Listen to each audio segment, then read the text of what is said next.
Geoff Norcott was just 8 when he got his first laugh on stage.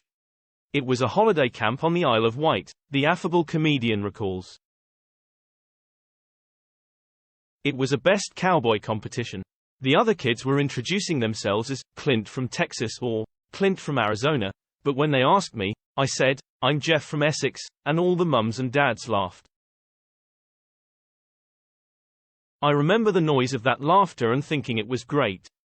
Norcott, 46, is generally referred to as the conservative supporting funny man, although his stand-up isn't particularly political.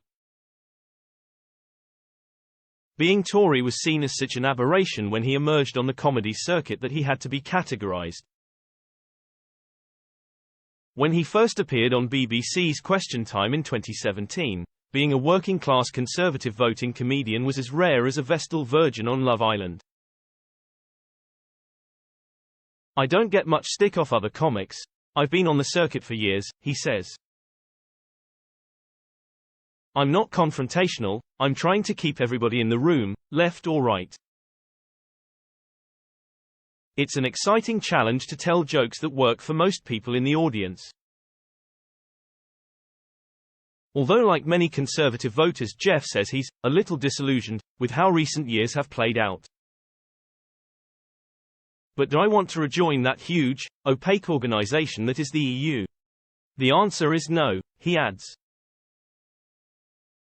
The former teacher is likably blokish. Indeed, his new book, The British Bloke Decoded, sets out to explain and defend this unprotected subspecies, exploring the joys of beer, male friendship and, unexpectedly, Mary Poppins.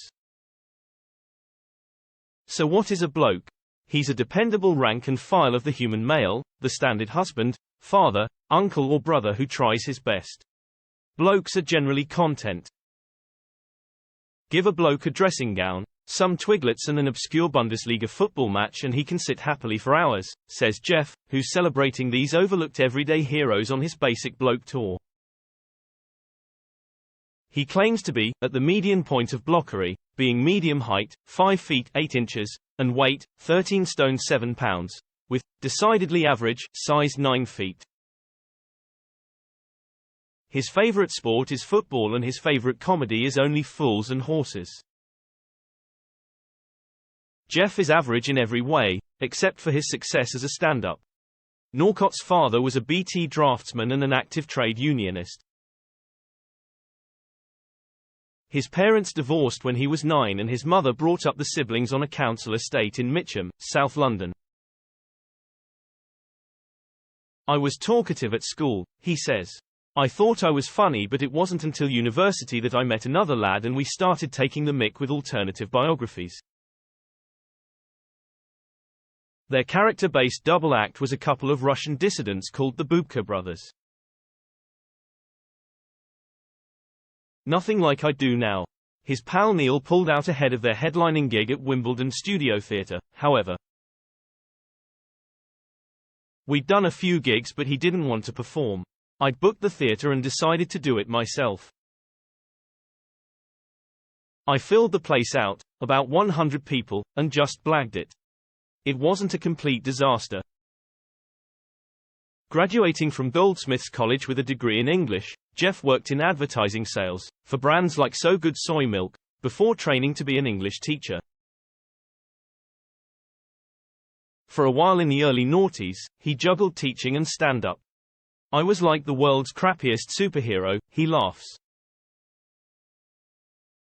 I had to stop at service stations and change in the toilets from a tweed jacket to a t-shirt like a rubbish Clark Kent.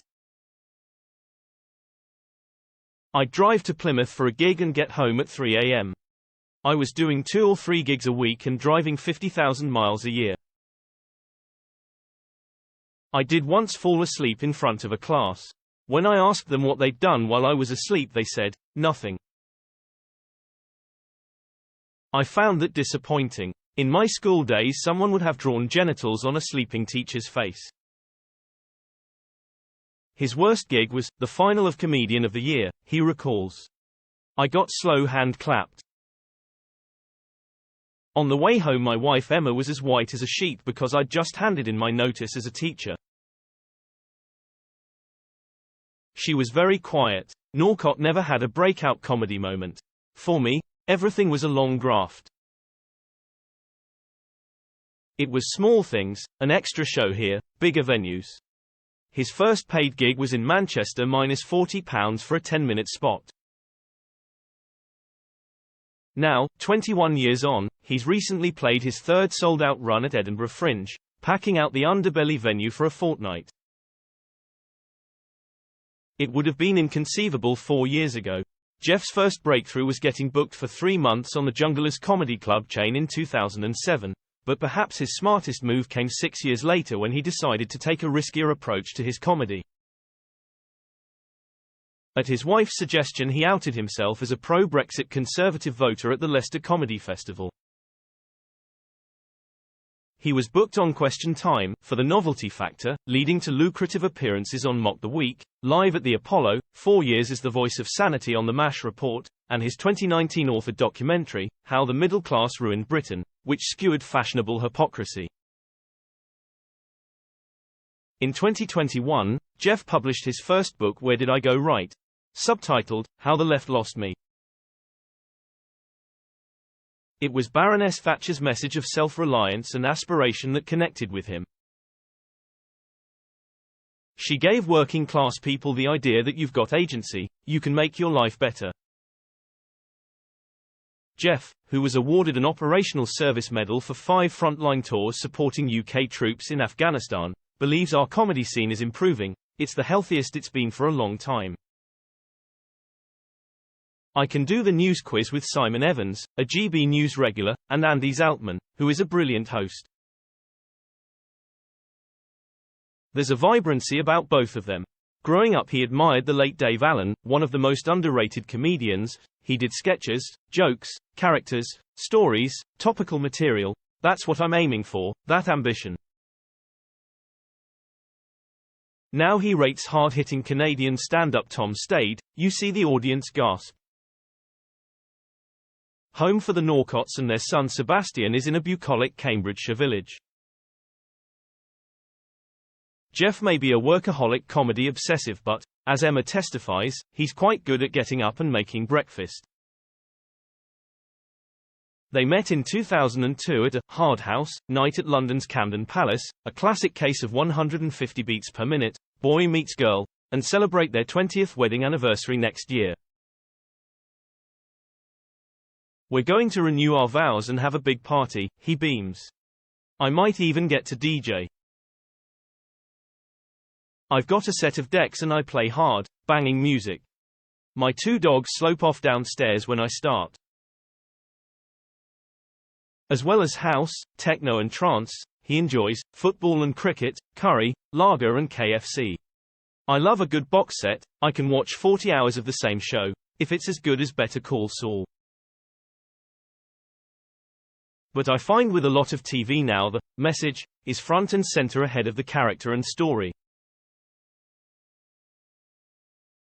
Current irritations include news that Snow White is being reimagined by Disney. If you think Snow White is so terrible, don't make a Snow White film, he says, exasperated. These rewrites show contempt for the source material. Just make something different, something new. Geoff also finds time for his popular comedy podcast What Most People Think, with guests ranging from Mark Steele to David Baddiel. I've never had a bad experience with podcast fans, he says. They're so enthusiastic. They quote parts of it back to me. One couple were actually listening to the podcast when they saw me. The constant need for content is exhausting, he says, but he carries on regardless, like the reliable, regular bloke he is. Geoff Norcott's latest national live tour, Basic Bloke, runs until April 27 next year. The British Bloke Decoded is out now. geoffnorcott.co.uk